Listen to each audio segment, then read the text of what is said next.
kita berdoa dulu ya. Berdoa dimulai. Bismillahirrahmanirrahim.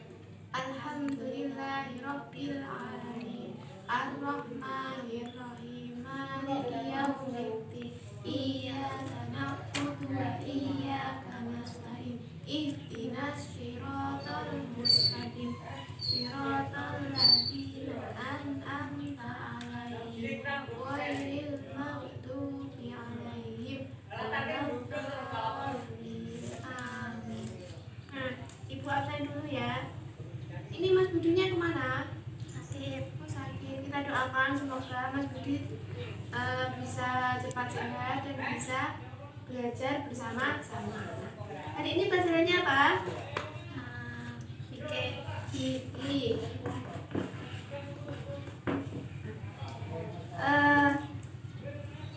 Ibu mau tanya, apa itu transaksi jual beli? Nah, Mas Ais tahu apa itu transaksi jual beli? Nah, transaksi jual beli ini adalah transaksi yang dilakukan oleh penjual yang menawarkan barang yang dengan kepada pembeli yang disepakati dengan harga tertentu. Jadi ini Mas Ais membeli barang ke pembeli. Nah, jadi setelah Mas Ais melakukan itu namanya pembeli dan penjual dan membeli, Mas Ais telah melakukan yang namanya transaksi. Nah, hari ini kita akan belajar tentang jual beli.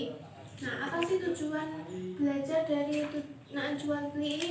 Nah, tujuannya jika kita belajar tentang jual beli, kita dapat menata struktur kehidupan ekonomi masyarakat yang menghargai hak milik orang lain. Jadi kita dapat menghargai kehidupan ekonomi orang lain, maksudnya kita menghargai orang yang menjual.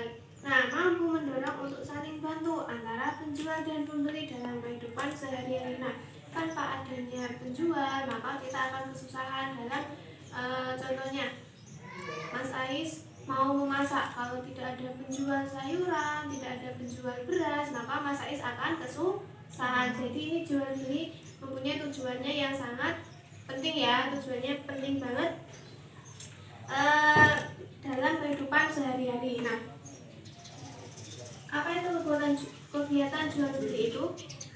Kegiatan jual beli adalah transaksi penjual dan pembeli. Ya, dibuka dulu ini halaman 10. Nah, guru akan menjelaskan jual beli menurut bahasa.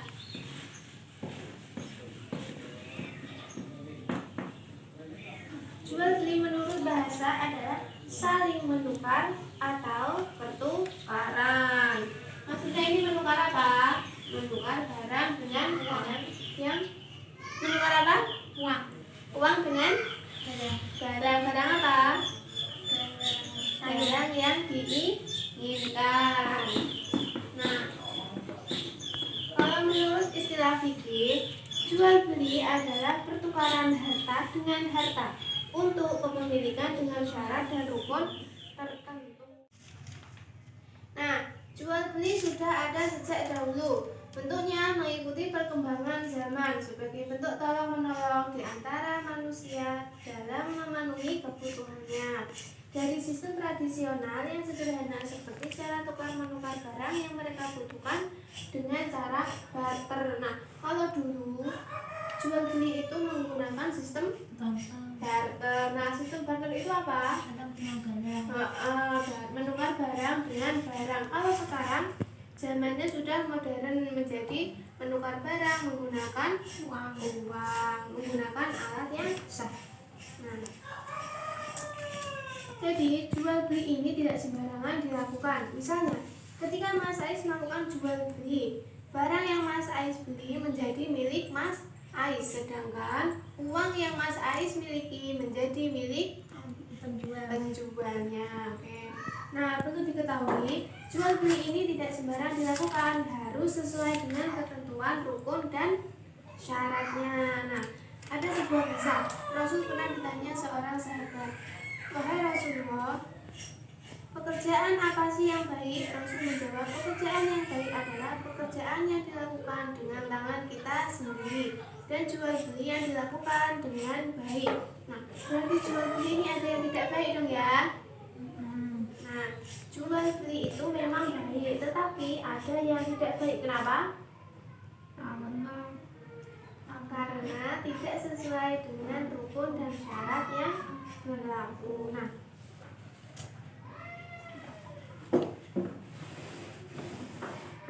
rukun jual beli. Nah, apa saja sih rukun jual beli itu? Lihat ya bukunya. Yang pertama adanya penjual. Jadi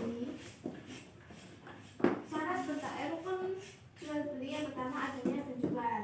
Yang kedua adanya membeli. Jadi ada yang menjual dan juga ada yang membeli. Yang ketiga akad. Akad itu apa? Ijab kabul. Ijab kabul.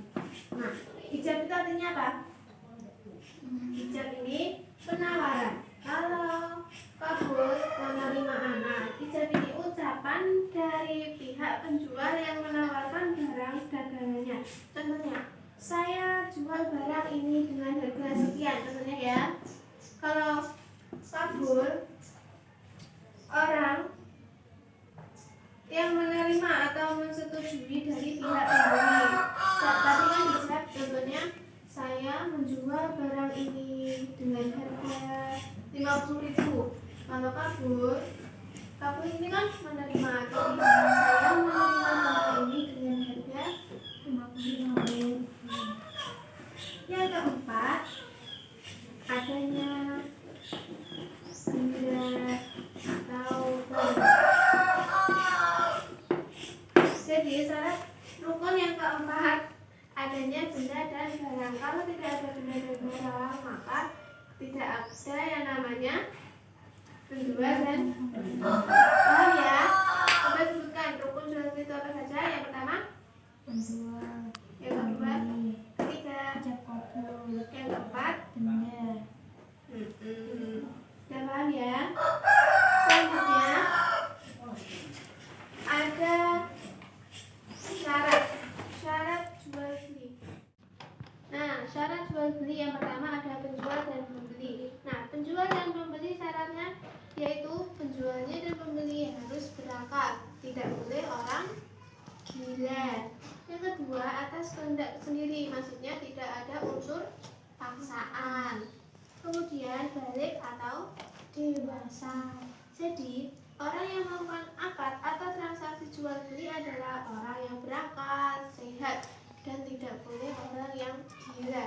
Kemudian atas kehendak sendiri, jadi tidak ada unsur paksaan. Jadi Mas Ais belikan ini, nggak mau, harus dipaksa, itu tidak boleh. Yang ketiga balik atau dewasa. Nah, anak mumayyiz adalah anak yang belum dewasa menurut ulama Syafi'iyah, tidak dibolehkan melakukan akad. Kenapa? Sebabnya ia belum dapat menjaga agama dan hartanya. Yang kedua, barang yang diperjualbelikan. Nah, barang yang diperjualbelikan ini syaratnya yang pertama, bukan barang yang dilarang syara atau negara. Yang kedua, barangnya harus suci. Nah, tidak semua barang itu suci ya. Ada juga barang yang najis, contohnya seperti khamar, bangkai, babi, dan patung, itu haram untuk diperjualbelikan. Yang ketiga, ijab dan kabul. Tadi kan sudah paham artinya ijab. Ijab adalah ucapan dari pihak penjual kepada pembeli. Misalnya, saya jual barang ini dengan harga sekian. Kalau kabul ini penerimaan, saya menerima dagangan ini dengan harga sekian. Oke, sudah paham ya? Sudah. Yang ketiga, sekarang ada namanya hukum jual beli. Apa sih hukumnya jual beli itu? Hukum jual beli. Yang pertama,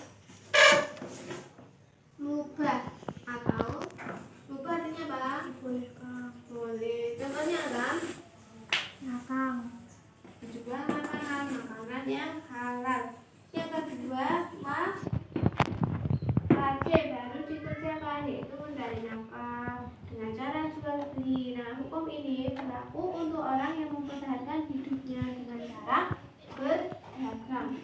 Yang ketiga, haram. Haram, tidak boleh dikerjakan. Kenapa? Karena jika dikerjakan akan mendapat dosa. Apabila kapan ini jual beli dikatakan haram? Apabila tidak memenuhi syarat dan ketentuan. Yang keempat, sunnah. Jual beli yang apabila dikerjakan mendapat pahala dan ditinggalkan tidak apa-apa. Contohnya, orang kaya menjual barang di koperasi sekolah dengan tujuan untuk membantu dan memenuhi kebutuhan siswa madrasah. Jadi, jika orang kaya tersebut tidak menjual barang di koperasi, maka si orang kaya tadi tetap memiliki penghasilan, ya. Yang kelima, makro. Apa? Jual beli yang dikerjakan tidak mendapat pahala dan sebaliknya apabila ditinggalkan mendapat pahala. Contohnya apa? Jual beli. Contohnya ini jual beli rokok. Paham ya? Nah, tadi kan Mas saya sudah paham kan artinya jual beli itu apa, syaratnya apa, rukunnya apa, dan juga hukum-hukumnya apa. Nah, sekarang Ibu kasih soal ya, lembar kerja siswa, silakan dikerjakan. Ini ada 4 ya, 4 saja, tidak Ibu kasih lebih. Nah, ini dijawab. Silakan dikerjakan. Contohnya mana? Kasih waktu 5 menit ya untuk mengerjakan.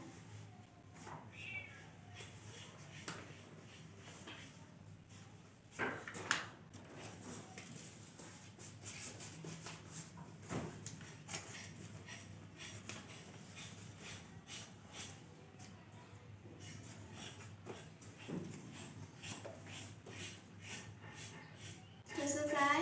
Sudah. Nah, sekarang Ibu tanya. Apa pengertian jual beli? Jual beli menurut bahasa adalah saling menukar atau pertukaran. Dalam fikih, jual beli adalah pertukaran harta dengan harta untuk kepentingan dengan syarat dan rukun tertentu. Ya. Nah, apa saja rukun jual beli? Sebutkan. Penjual dan pembeli adalah yang dipenjualkan belikan ijab kabul. Jadi sudah paham ya materinya hari ini tentang jual beli. Nah, jual beli itu kasih penguatan. Jual beli adalah menurut bahasa saling menukar atau pertukaran. Kalau menurut pengertian fikih, pertukaran harta dengan harta untuk kepemilikan dengan syarat dan rukun tertentu. Nah, rukun jual beli tadi ada 4. Yang pertama adanya penjual, pembeli, akad, ijab dan kabul, benda atau barang.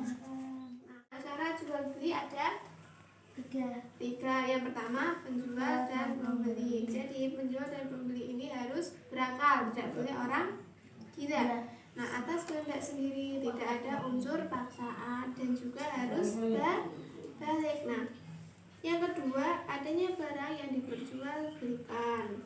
Contohnya, ini barangnya harus suci, tidak boleh barang yang haram.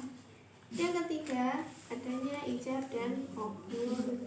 Terus yang selanjutnya, hukum jual beli ada 5. Yang pertama, mubah. Yang kedua, Wajib. yang ketiga, Haram. yang keempat, makruh. yang kelima, Makruh. sudah paham ya? Ya. Nah, capek belajar. Capek. Sekarang kita pulang ya. Diberesin dulu. Dibereskan dulu Mas. Nah, jangan lupa untuk belajar. Besok dikerjakan halaman 30. Dikerjakan mandiri ya, tidak boleh mencontek Mas Budi. Oke. lupa untuk belajar minggu depan dikerjakan itu ya. Kalau tidak mengerjakan, ibu kasih hukuman. Minta hukuman apa? Menyapu kelas. Oke. Nah, kita berdoa dulu. Berdoa mulai. Bismillahirrahmanirrahim. Wal asri innal insana lafi khusrin illa alladziina aamanu wa 'amilus sholihati wa tawassaw bil haqqi wa tawassaw bis sabr. Subhana rabbika rabbil izzati amma yasifun wa salamun 'alal mursalin walhamdulillahi rabbil alamin. Hati-hati di jalan ya. Assalamualaikum.